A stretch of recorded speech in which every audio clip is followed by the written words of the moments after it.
नमस्कार।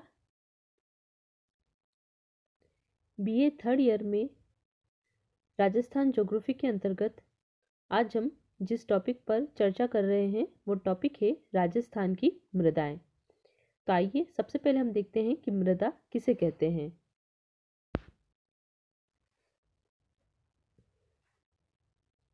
भूपृष्ठ की सबसे ऊपरी परत जो कि पौधों को उगने के लिए और उनको बढ़ने के लिए जीवांश और खनिजों के अंश प्रदान करती है वह मिट्टी कहलाती है। तो मिट्टी जो है यह भूपृष्ठ की सबसे ऊपरी परत होती है जो कि पौधों को उगने के लिए तथा पौधों को बढ़ने के लिए जीवांश और खनिजों के अंश प्रदान करती है। अलग अलग स्थानों पर मिट्टियां जो है वह अलग अलग पाई जाती है, सभी जगह एक जैसी मृदा नहीं पाई जाती है। तो हमें जो मृदा की भिन्नता दिखाई देती है उस भिन्नता के पीछे वहाँ की चट्टानों की संरचना, धरातलीय स्वरूप, जलवायु और वनस्पति का संबंध रहता है।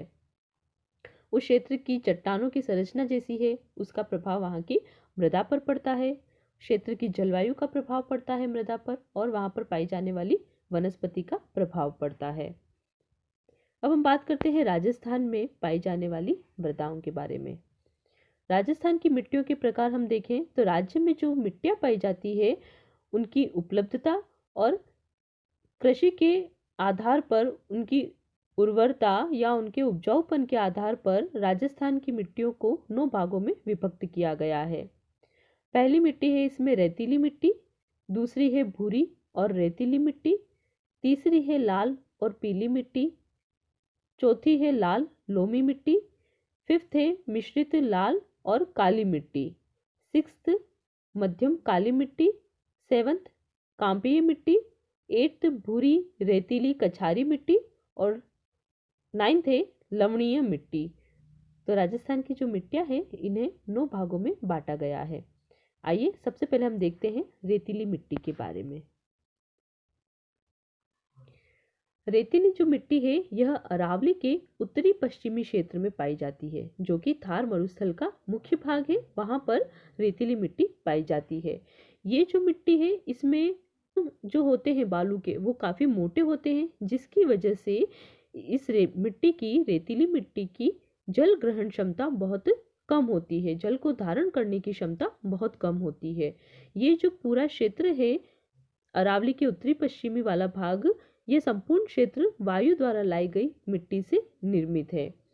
रेतीली मिट्टी के पुनः 4 भाग हैं, इसके 4 वर्ग हैं। फर्स्ट है रेतीली बालू मृदा।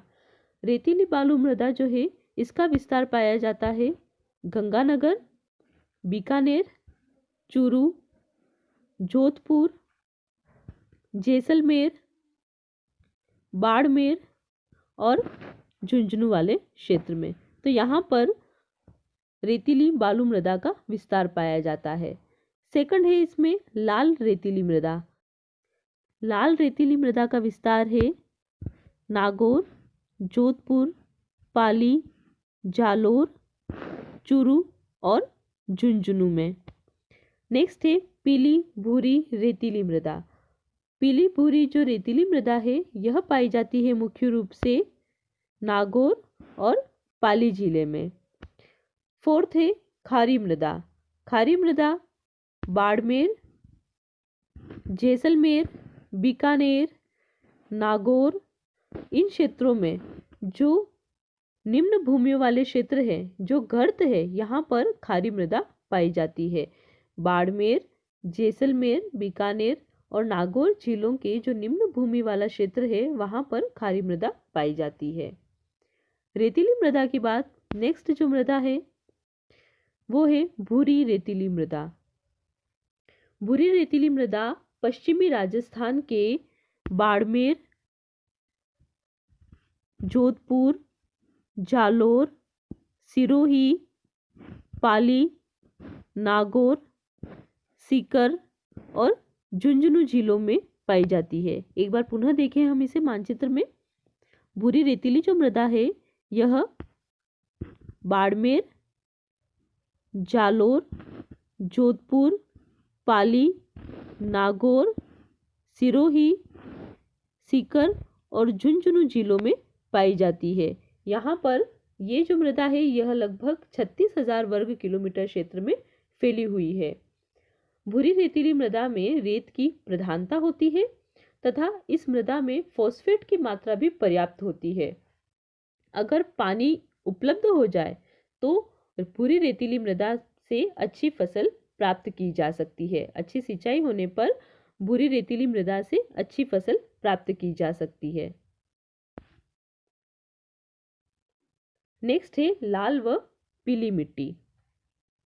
जो लाल व पीली मिट्टी है इसका रंग लाल होता है लौह ऑक्साइड के कारण, और जब लौह ऑक्साइड का जल योजन हो जाता है तो इस मिट्टी का रंग पीला हो जाता है।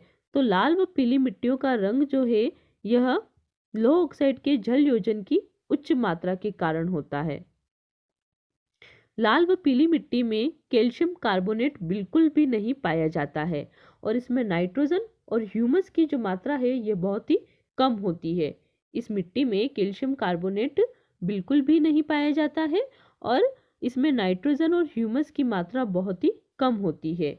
लाल व पीली जो मिट्टी है यह सवाई माधोपुर, भीलवाड़ा, अजमेर और सिरोही जिलों में पाई जाती है। लाल व पीली मिट्टी जो है यह सवाई माधोपुर, भीलवाड़ा, अजमेर और सिरोही जिलों में पाई जाती है। लाल व पीली मिट्टी वाला जो भाग है यहाँ पर चीका और दोमट प्रकार की मिट्टियां मिलती है। नेक्स्ट है लाल लोमी मिट्टी।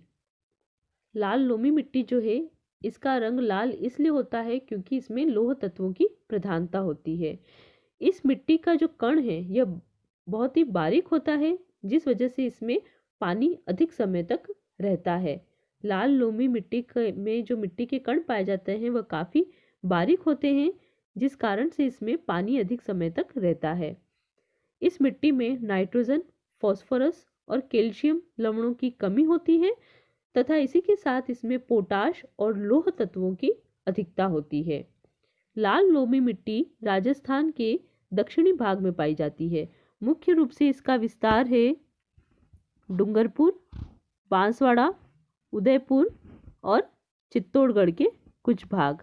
पुनः देखें हम, लाल लोमी मिट्टी का मुख्य रूप से जो विस्तार है वह है डूंगरपुर, बांसवाड़ा, उदयपुर और चित्तौड़गढ़ के कुछ भाग। नेक्स्ट है मिश्रित लाल और काली मिट्टी। ये जो मिट्टी है यह मालवा पठार की काली मिट्टी का ही विस्तार है। इस मिट्टी में फास्फेट, नाइट्रोजन, कैल्शियम और कार्बनिक पदार्थों की कमी होती है। ये जो मिट्टी है मिश्रित लाल और काली मिट्टी, इसमें फास्फेट, नाइट्रोजन, कैल्शियम और कार्बनिक पदार्थों की कमी पाई जाती है। सामान्य रूप से ये जो मिट्टी है यह उपजाऊ मिट्टी है जिसके अंतर्गत कपास और मक्का की फसल प्राप्त की जाती है। मिश्रित लाल और काली मिट्टी का विस्तार पाया जाता है भीलवाड़ा, चित्तौड़गढ़, डूंगरपुर, बांसवाड़ा और उदयपुर के पूर्वी भाग में।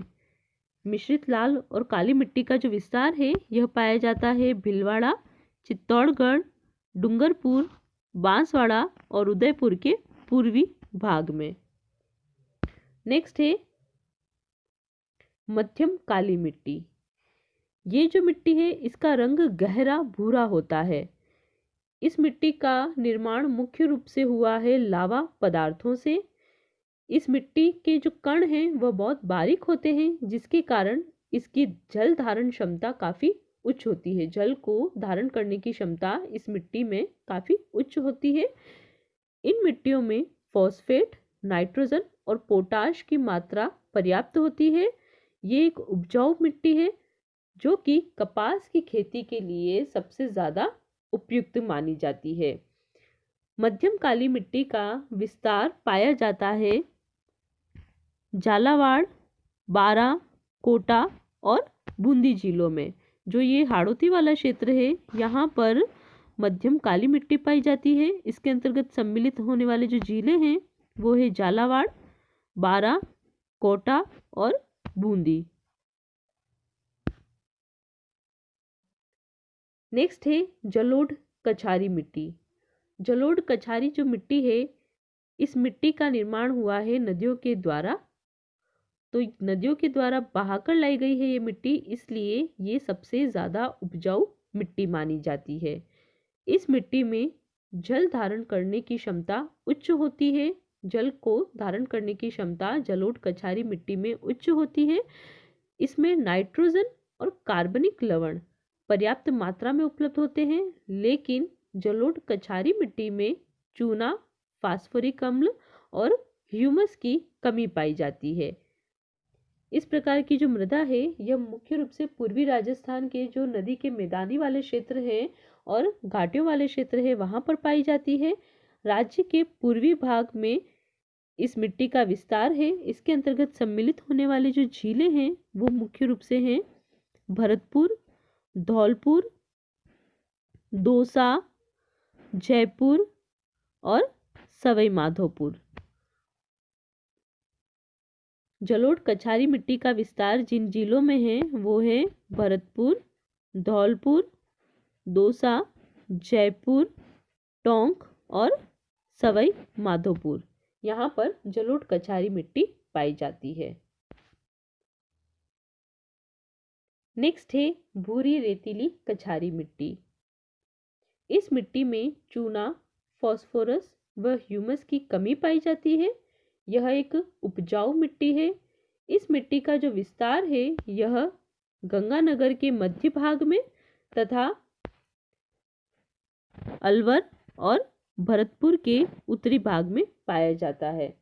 भूरी रेतीली कछारी मिट्टी का जो विस्तार है, यह गंगानगर के मध्य भाग में तथा अलवर और भरतपुर के उत्तरी भाग में पाया जाता है। लास्ट है लवणीय मिट्टी। ऐसी मिट्टी में क्षारीय लवण तत्वों की मात्रा अधिक होती है। अब जो लवणों का जमाव है, यह अधिक सिंचाई करने से भी हो जाता है, जैसा कि राजस्थान के उत्तरी पूर्वी जिलों में हमें देखने को मिलता है। लवणीय जमाव वाली जो मिट्टी है, यह पूरी तरह से अनुपजाऊ मिट्टी है। इस मिट्टी में केवल बरसाती घास व झाड़ियां ही उग पाती है। लवणीय मिट्टी का जो क्षेत्र है, यह मुख्य रूप से बाड़मेर और जालोर वाला क्षेत्र है। लवणीय मिट्टी के जो अधिकांश क्षेत्र हैं, यह पश्चिमी राजस्थान में बाड़मेर व जालोर जिले में पाए जाते हैं। तो राजस्थान की ये जो मृदाएं हैं, इनके बारे में हम अगले लेक्चर में भी चर्चा करेंगे। धन्यवाद।